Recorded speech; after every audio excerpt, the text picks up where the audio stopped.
pattern na ikuha. Kung gaana siya katugid akong gusto makita. Kung gaana katugid nga regression akong gusto makita.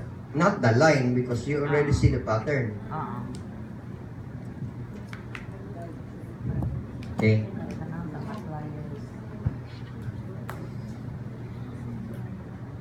And now I must identify per school somebody who more or less understood what I'm talking about.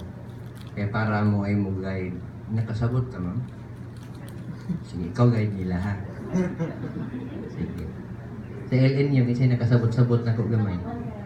Sabot ka. Sige, please guide them. Sa SLS yun naman si Marvin, na put si Joey, na put na, murag, palo man, kasabot man tanan. Si EBSO, kasabot tanan. Sa akong gisulti. O wala.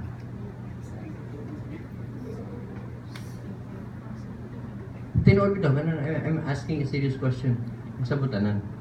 So, parang naabay mo libot-libot o nailang mo pangutan, I don't bother me tonight asking kung correct ba niya akong gibuhat o dili. You should bother that person I identified.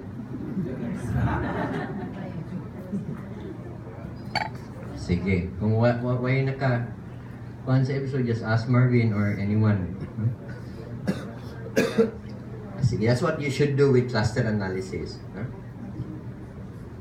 Please continue. So my interpretation of the clusters is that they're mainly determined by their performance in the lead. Cluster 1 are the best performing schools, while cluster 3 are the worst performing schools. Further, the best performing schools are characterized as those which have high tuition rate, very selective, and hires the most number of PhD in their faculty. My naive theory, this is a simple theory, and nothing strange about it, that's why I don't like it, is that the quality of a higher education institution varies directly as the institution's student selectivity, quality of faculty, and level of investment in education. Quality is therefore achieved at a certain economic price. And to me, that's not good. That's not a very good theory. I'd like you to develop something more earth-shaking than this. But just to illustrate that the theory is something more abstract than a hypothesis. It should not involve variables that are measurable. It should involve concepts. Okay? Because gikan sa theory, you will extract the concepts and then you will define the variables to form the hypothesis. You can only test hypothesis. You cannot test the theory. Test a hypothesis emanating from a theory. That is a form of theory validation. Nasabtan? So, dapat mapamilyar taan, kanang theory cannot be tested. Only validated.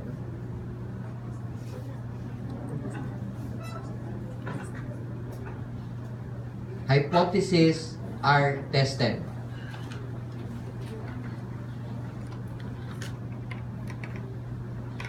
And that is why hypotheses have to be stated in terms of variables. This is in terms of concepts,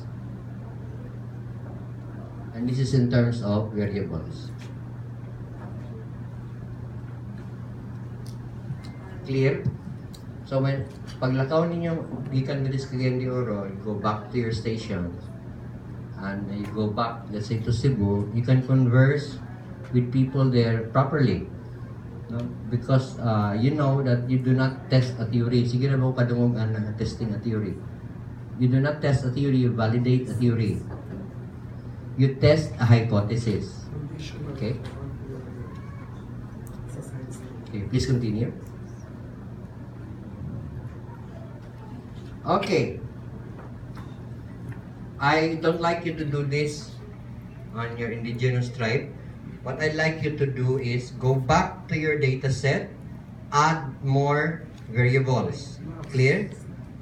Ha? Mubalik mo sa inyong data set, atong karaan, and then add more variables, and then do a cluster analysis, and then interpret. and develop a theory. Is this clear? Is the instruction clear? Okay, whether or not it's clear, you have to do it. And then tomorrow, we'll ask you to present. Okay? And this time, I'm going to identify who will present. Okay? And whether you like it or not, you will present. Otherwise, I will call your president personally, and then I will ask your president to ask you to refund because you did not present. Okay, clear? Instruction.